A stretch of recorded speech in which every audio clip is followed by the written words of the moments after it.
সাহিত্যে আপনাদের সবাইকে স্বাগতম। আশা করি সবাই ভালো আছেন। আজ আমরা আপনাদের জন্য নিয়ে এসেছি পল্লীকবি জসীমউদ্দীন সংকলিত বাঙালির হাসির গল্প। আজ শুনবেন এর ৮ম পর্ব। আজকের পর্বে রয়েছে ২টি গল্প। প্রথম গল্প গুপ্পার বউ, দ্বিতীয় গল্প আয়না। তো চলুন শুরু করা যাক পল্লীকবি জসীমউদ্দীন সংকলিত বাঙালির হাসির গল্পের ৮ম পর্ব। প্রথম গল্প গুপ্পার বউ। গোপ্পাকে লইয়া পাড়ার লোকের হাসি তামাশার আর শেষ নাই। কেহ তাহার মাথায় কেরোসিনের তৈল মালিশ করিতে ছুটিয়া আসে, কেহ তাহার গায়ে ধুলি দেয়, তবুও তার গল্প থামে না। জোয়ারের পানির মতো তাহার মুখ হইতে সবসময় নানারকম মিছা আজগুবি গল্প বাহির হইয়া আসিতে থাকে। আজ মাঠে যাইয়া দেখি এক আজদাহা সাপ। আমাকে দেখিয়া সাপ তো তাড়িয়া আসিল, আমিও দেশোট। সাপও আমার পিছে পিছে। দৌড়াইতে দৌড়াইতে আছাড় খাইয়া পড়িয়া গেলাম। পট ফনা মেলিয়া সাপ আমাকে সবল দেয় আর কি। তখন আর আমি কি করি, তাড়াতাড়ি এক লাফে সাপের ফনার উপর চড়িয়া বসিলাম। সাপ তখন ছুটিয়া চলিল, আমি তো ফনার উপর বসিয়াই আছি। ছুটিয়া যাইয়া সাপ ঢুকিল এক শাপলার বিলে। আমি সাপের ফনার উপর বসিয়াই ৪টি শাপলা ফুল ছিঁড়িয়া ফেলিলাম। তারপর সাপের ফনা ঘুরাইয়া ধরিলাম বাড়ির দিকে। ওই আমবাগান তাক আসিয়া সাপ খোরলে ঢুকিল। আমি শাপলা ফুল কয়টি লইয়া তোমাদের এখানে আসিলাম। তোমরা সাপের কথা শ্বাস না মনে করিলেও আমবাগানের ওখানে ঘুরিয়া দেখিতে পারো, আর আমার হাতের শাপলা ফুল তো দেখিতেই পাইতেছ। সুতরাং তার কথা শ্বাস না মানিয়া আর উপায় আছে কি? কে যাইবে সাপের খোরল খুঁজিতে? এইরূপ গল্পের আর শেষ নাই। কোনোদিন সে আসিয়া বলে, মৌমাছির চাক কোলগাছের উপর। তার উপরে যাইয়া বসিয়া পড়িলাম। অমনি মৌমাছির দল মৌচাক লইয়া আসমানে উড়িতে লাগিল। আমি তো চাকের উপর বসিয়া আছি। উড়িতে উড়িতে আসমানে চলিয়া গেলাম। সেখানে নীল মেঘ, কালো মেঘের দেশ। তার উপর সাজিমণির বাড়ি, চারিদিকে সিন্দুরে পাহাড়। সেখান হইতে চলিয়া গেলাম সাতগাঙের ধারে, যেখানে রাজার মেয়ে জোনাকি ধরিয়া মালা গাঁথিতেছে। তার কাছ হইতে ৩টি জোনাকি ধরিয়া বাড়ি ফিরিয়া আসিলাম। শুনিয়া সকলেই বলে, বাড়ি কেমনে ফিরলে? আসমান হইতে লাফাইয়া পড়িলে নাকি? গোপ্পা কোনো জবাব দিতে পারে না। পাড়ার লোকেরা তাকে তাড়া করিয়া ফেরে। ছোটরা তবুও গোপ্পাকে বড়ই ভালোবাসে।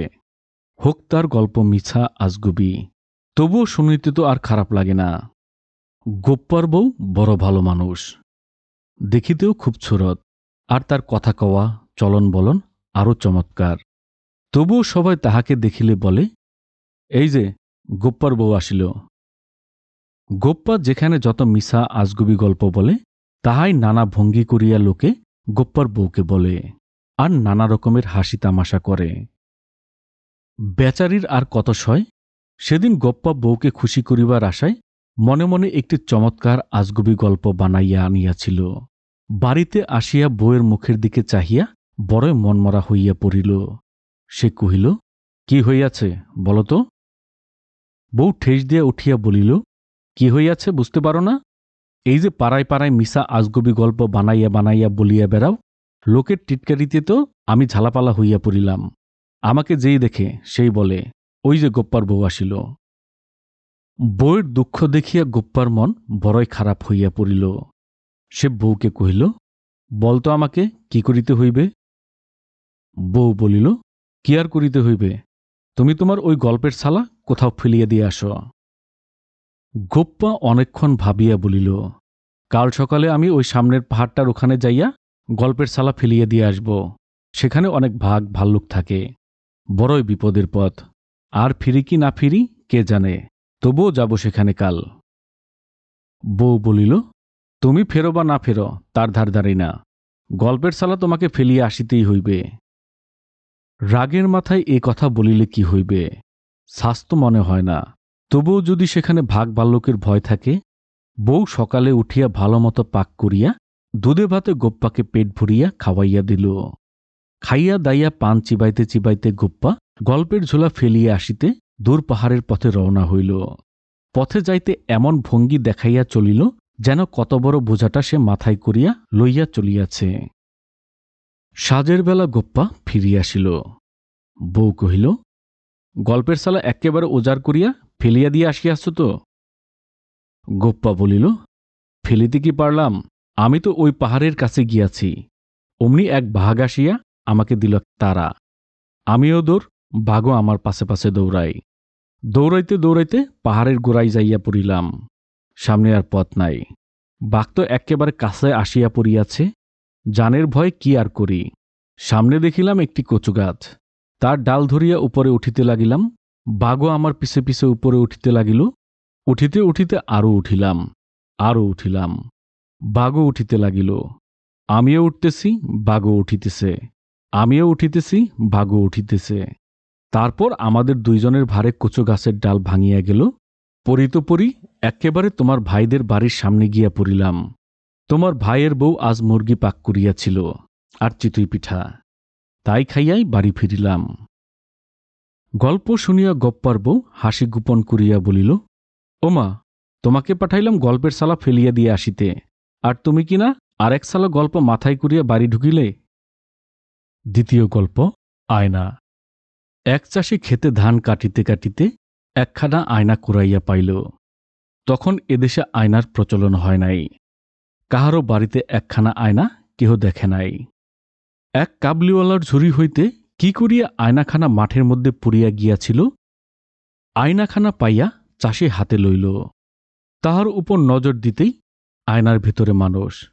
আহা, এ যে তার বাপজানের চেহারা। বহুদিন তার বাপজান মারা গিয়াছে। আজ বড় হইয়া চাষির নিজের চেহারাই তার বাপের মতো হইয়াছে। সব ছেলেই বড় হইয়া কতকটা বাপের চেহারার মতো পায়। তাই আয়নায় তাহার নিজের চেহারা দেখিয়া চাষি ভাবিল সে তাহার বাবাকেই দেখিতেছে। তখন আয়নাকে কপালে তুলিয়া সালাম করিল, মুখে লইয়া চুমু খাইল। আহা বাপজান, তুমি আসমান হইতে নামিয়া আসিয়া আমার ধান ক্ষেতের মধ্যে লুকাইয়া আছ। বাজান, ও বাজান। চাষি এইভাবে কথা কয় আর আয়নার দিকে চায়। আয়নার ভিতরে তাহার বাপজান কতই ভঙ্গি করিয়া চায়। চাষি বলে, বাজান, তুমি তো মরিয়া গেলে। তোমার ক্ষেত ভরিয়া আমি সোনাদিঘা ধান বুনিয়াছি, শাইল ধান বুনিয়াছি। দেখো বাজান, কেমন করিয়া তারা রোদে ঝলমল করিতেছে। তোমার মরার পর বাড়িতে মাত্র একখানা ঘর ছিল, আমি 3খানা ঘর তৈরি করিয়াছি। বাজান, আমার সোনা বাজান, আমার মানিক বাজান। সেদিন চাষি আর কোনো কাজই করিল না। আয়নাখানা হাতে লইয়া তার সবগুলো ক্ষেত ঘুরিয়া বেড়াইল। সাজ হইলে বাড়ি আসিয়া আয়নাকে কোথায় রাখে? সে গরিব মানুষ, তাহার বাড়িতে তো কোনো বাক্স নাই। সে পানির কলসির ভেতরে আয়নাখানা লুকাইয়া রাখিল। পরদিন চাষি এ কাজ করে ও কাজ করে, দৌড়াইয়া বাড়িতে আসে। এখানে যায় সেখানে যায় আর দৌড়াইয়া বাড়িতে আসে। পানির কলসির ভেতর হইতে সেই আয়নাখানা বাহির করিয়া নাড়িয়া চাড়িয়া দেখে আর কত রকমের কথা বলে। বাজান, আমার বাজান, তোমাকে একলা রাখিয়া আমি এ কাজে যাই ও কাজে যাই, তুমি রাগ করিও না। দেখো বাজান, যদি আমি ভালো মতো কাজকাম না করি তবে আমরা কি খাইব? চাষার বউ ভাবে, দেখরে, এতদিন আমার স্বামী আমার সাথে কথা বলিত, কত হাসি তামাশা করিয়া এটা ওটা চাহিত, কিন্তু আজ কয়দিন আমার সঙ্গে একটা কথাও বলে না। পানির কলসি হইতে কি যেন বাহির করিয়া দেখে আর আবল তাবল বকে। ইহার কারণ কি? সেদিন চাষি তার খেতে খামারে কাজে গিয়াছে। চাষির বউ গোপনে গোপনে পানির কলসি হইতে সেই আয়নাখানা বাহির করিয়া তাহার দিকে চাহিয়া রাগে আগুন হইয়া উঠিল। আয়নার উপর তার নিজের ছায়া পড়িয়াছে, কিন্তু সে তো কোনোদিন আয়নায় নিজের চেহারা দেখে নাই। সে মনে করিল তার স্বামী একটি মেয়েকে বিবাহ করিয়া আনিয়া এই পানির কলসির ভিতরে লুকাইয়া রাখিয়াছে। সেই জন্য আজ কয়দিন তার স্বামী তার সাথে কোনো কথাই কহিতেছে না। যখনই অবসর পায় ওই মেয়েটির সাথে কথা বলে। আসক আগে মিনসে বাড়িতে, আজ দেখাই বইয়ের মজা। একটি ঝাঁটা হাতে লইয়া বউ রাগে ফুলিতে লাগিল, আর যে যে করা কথা স্বামীকে শোনাইবে মনে মনে আওড়াইয়া তাহাতে শান দিতে লাগিল। দুপুরবেলা মাঠের কাজে হয়রান হইয়া রোদে ঘামিয়া চাষি যখন ঘরে ফিরিল, চাষার বউ ঝাঁটা হাতে লইয়া তাড়িয়া আসিল। ওরে গোলাম, তোরই কাজ, এটা কাকে বিবাহ করিয়া আনিয়াছিস? এই বলিয়া আয়নাখানা চাষির সামনে ছুড়িয়া মারিল। করো কি, ও যে আমার বাজান। অতি আদরের সাথে সে আয়নাখানা কুড়াইয়া লইল। দেখায় আগে তোর বাজান। এই বলিয়া ঝটকা দিয়া আয়নাখানা টানিয়া লইয়া বলিল, দেখ তো মিনসে, এর ভেতরে কোনো মেয়ে লোক বসা আছে কিনা? এ তোর নতুন বউ কিনা? চাষি বলে, তুমি কি পাগল হইলে? এ যে আমার বাজান। ওরে গোলাম, ওরে নফর, তবুও বলিস তোর বাজান? তোর বাজানের কি গলায় হাসলি, নাকে নথ আর কপালে টিপ আছে নাকি? বউ আরো জোরে চিৎকার করিয়া উঠিল। ও বাড়ির বড় বউ বেড়াইতে আসিয়াছিল। মাথায় ঘোমটা দিয়া বলিল, কিলো, তোদের বাড়িতে এত ঝগড়া কিসের? তোদের কত মিল, একদিনও কোনো কথা কাটাকাটি শুনি নাই। চাষির বউ আগাইয়া আসিয়া বলিল, দেখো বাবুজান, আমাদের মিনসেটা আরও একটি বিবাহ করিয়া আনিয়া পানির কলসির ভিতরে লুকাইয়া রাখিয়াছিল। ওই সতীনের মেয়ে সতীনকে আমি পা দিয়া পিষিয়া ফেলিব না। দেখো বাবুজান, এই আয়নার ভিতরে কে? ও বাড়ির বড় বউ আসিয়া সেই আয়নার উপর মুখ দিল। তখন দেখা গেল আয়নার ভিতরে দুইজনের মুখ।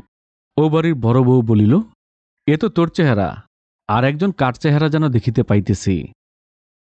চাষি বলিল, কি বলেন বুবুজান, এর ভিতরে আমার বাপজানের চেহারা। এই বলিয়া চাষি আসিয়া আয়নার উপর মুখ দিল। তখন তিনজনের চেহারাই দেখা গেল। তাহাদের কলরব শুনিয়া ও বাড়ির ছোট বউ, সে বাড়ির মেজ বউ আসিল, আরফানের মা, রহমানের বোন, আনোয়ারের নানি আসিল। যে আয়নার উপর মুখ দেয় তাহারই চেহারা আয়নায় দেখা যায়। এ তো বড় তেলস্মৃতি কথা। শোনা এ কথা এ গায়ে সে গায়ে রটিয়া গেল। এদেশ হইতে ওদেশ হইতে লোক ছুটিয়া আসিল সেই জাদুর তিলস্মৃতি দেখিতে। তারপর ধীরে ধীরে লোকে বুঝিতে পারিল সেটা আয়না। ধন্যবাদ। এই ছিল আমাদের আজকের গল্প। আশা করি গল্পগুলো ভালো লেগেছে। যদি গল্পগুলো ভালো লাগে তবে আমাদের চ্যানেল চিরায়ত সাহিত্যকে লাইক, কমেন্টস ও সাবস্ক্রাইব করে আমাদের পাশেই থাকবেন।